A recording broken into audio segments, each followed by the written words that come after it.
Good morning to all. आज हम chapter 7 और हमारा जो टॉपिक है तृतीय क्रियाकलाप। हम पहले प्राथमिक क्रियाकलाप और द्वितीय क्रियाकलाप समझ चुके हैं। तो हमारा जो सेवा क्षेत्र है उसके अंतर्गत जो तीसरी एक्टिविटी है उसमें क्या कार्य किए जाते हैं, इसका हमारे लिए क्या महत्व है, ये हम समझेंगे।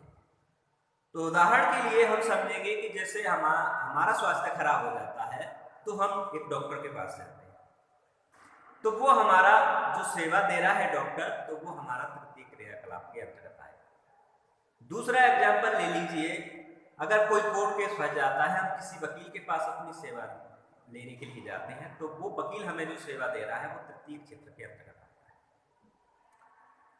चौथा, अगर हम किसी व्यापारी के पास में काम कराने जा रहे हैं या कोई सामग्री लेने जा रहे हैं, वो हमको माल दे रहा है, तो वो भी तृतीय क्षेत्र है। यहाँ तक कि एक जो टीचर है वो अपनी सेवा स्टूडेंट के लिए दे रहा है, वो भी तीसरे क्षेत्र में आता है। तो हमारे समझ में आया कि तीसरा जो क्षेत्र होता है उसमें कौन कौन सी एक्टिविटी की जाती है। प्राथमिक एक्टिविटी और दूसरी जो एक्टिविटी की जाती है, दूसरी एक्टिविटी से तीसरी एक्टिविटी डायरेक्ट रिलेटेड होती हैं।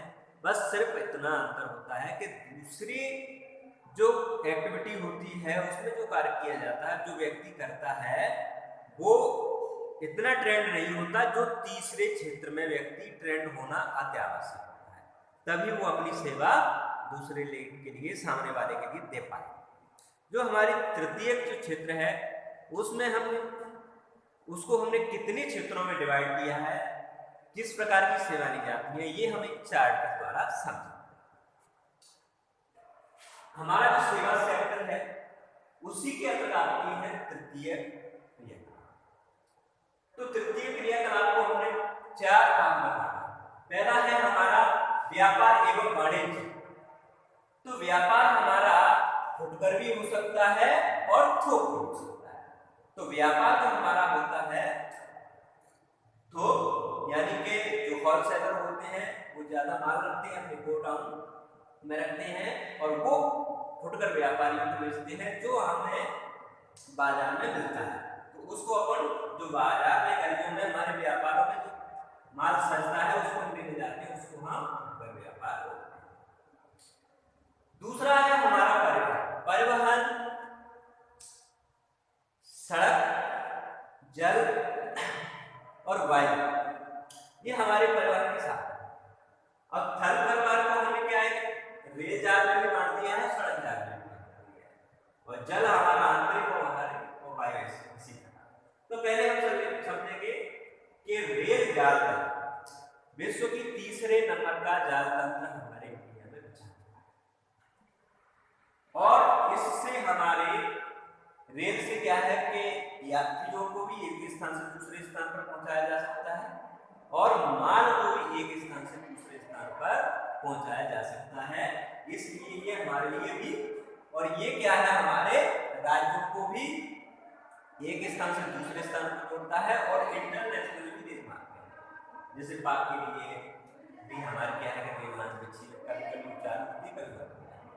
सड़क परिवहन जो होता है हमको डायरेक्ट हमारे घर से जोड़ता है, क्योंकि इसमें तो जो रेल जो है हमारा प्लेटफॉर्म होगा उस तक हमें जाना पड़ेगा, तब हम इसका सेवा का आनंद ले सकते हैं, लाभ उठा सकते हैं। लेकिन सड़क हमारे डायरेक्ट घर से जुड़ी हुई होती है, और ये क्या है कि हमारे लिए अधिक महत्वपूर्ण होता है, क्योंकि सड़कें हमारे घर से लेकर राज्य तक, जिले तक नेशनल हाईवे होती हैं, उनको जोड़ती है। राज्य के एक स्थान से दूसरे स्थान को जोड़ती है।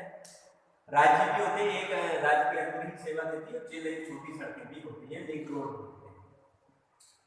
सड़कें दो प्रकार की होती हैं, कच्ची और पक्की। पक्की सड़कें क्या है, 12 मासी रहती हैं, ये कभी भी खराब नहीं होती हैं। लेकिन कच्ची सड़कें जो होती हैं वो बारिश के मौसम में, वर्षा ऋतु में खराब हो जाती हैं और हमारा संपर्क टूट जाता है, इसलिए पक्की सड़कों को महत्वपूर्ण समझा जाता है। तीसरा है हमारा जल परिवहन। यह आंतरिक भी होता है, बाहरी भी होता है, यानी कि एक राज्य से दूसरे राज्य, एक राज्य के अंदर, एक देश के अंदर और इंटरनेशनल यानी कि अंतरराष्ट्रीय भी महामार्ग होते हैं, तो उससे अपनी सेवा प्रदान करते हैं। जैसे उदाहरण के लिए गोदावरी है, महानदी है, गंगा, कावेरी, ये जो बड़ी नदियां हैं इनमें क्या है कि एक स्थान से दूसरे स्थान पर माल को, सवारी को ढोया जाता है। और हमारा जो तटीय प्रदेश है उनमें माल को एक स्थान से दूसरे स्थान पर भेजा जाता है। ये सबसे सस्ता भी पड़ता है।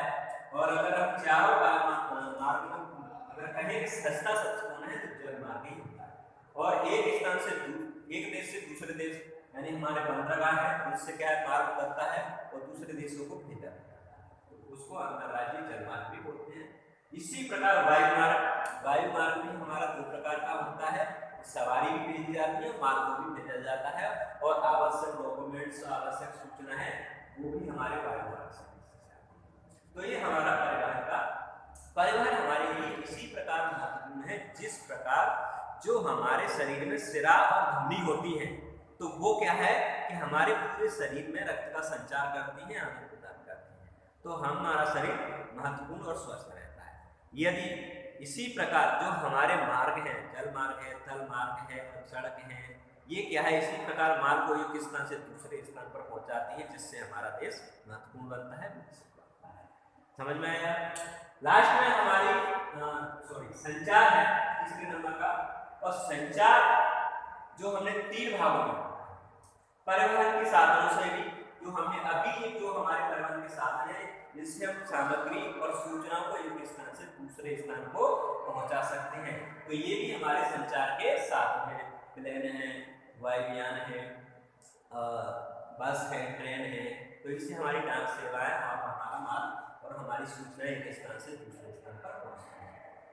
दूसरा हमारा दूर संचार, तो दूरदर्शन के माध्यम से, दूरभाष के माध्यम से हम घर बैठे बात कर लेते हैं, हमारा कम्युनिकेशन सिस्टम जुड़ा होता है, तो हमारे जो विचार है एक स्थान से दूसरे स्थान पर पहुंच जाते हैं, हमारी सूचनाएं आदान प्रदान हो जाती है।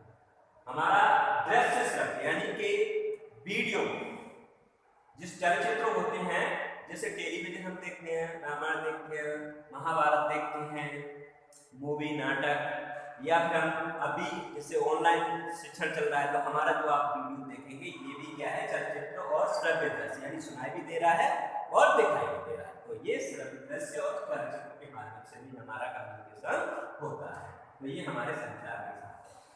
लास्ट में हमारा सेवाएं हम तीसरे क्षेत्र में कौन कौन सी शामिल करते हैं। पहली सेवा है हमारी बौद्धिक यानी कि बैंकिंग में जो हमारा काम है, हम अपना धन कहाँ तक जमा करते हैं, खाता खुलवा के बैंक, ठीक है। हमारी सैलरी भी कहाँ आती है आजकल, बैंक में। आपको स्कॉलरशिप वगैरह या कुछ भी जो आय होती है मिलती है बैंक के माध्यम से। दूसरा हमारा बीमा, जो हम बच्चों के लिए, अपने लिए, बुजुर्गों के लिए, खेती के लिए जो बीमा कराते हैं, जो हमारे लिए बीमा महत्वपूर्ण है, तो ये हमारे LIC है, ये सब बीमा है, तो बीमा भी हमारे बैंक के माध्यम से ही होते हैं। अचल संपत्ति या अचल संपत्ति जैसे हमारा घर है, हमारे प्लॉट है, हमारे खेत हैं, तो एक स्थान से दूसरे हमारे बगीचे हैं, उनको हम एक स्थान से फॉरेस्ट है, एक स्थान से दूसरे स्थान पर नहीं ले जा सकते, तो इसको हम अचल संपत्ति बोलते हैं। ये भी हमारी सेवा है, इससे भी हमको सेवा मिलती है, को खाते हैं, इससे हमारा। चौथा है व्यक्तिगत और व्यवसाय। एक हम जो सेवा दे रहे हैं वो व्यक्तिगत तौर पर देते हैं जिससे मेरा व्यक्तिगत लाभ होगा। दूसरा ये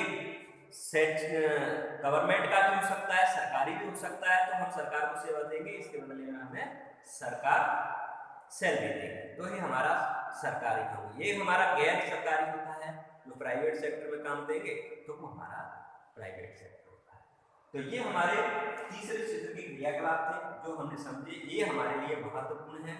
अगर हम कॉम्पिटिशन में, एग्जाम में क्वेश्चन आता है कि एक डॉक्टर की सेवा, एक वकील की सेवा, एक टीचर की सेवा, एक बैंक कर्मचारी की सेवा किस क्षेत्र में आती है, तो हमारा बेस्ट ऑफ आंसर क्या होगा, तीसरा क्षेत्र, तृतीय क्रियाकलाप। आज के लिए इतना ही काफी, धन्यवाद।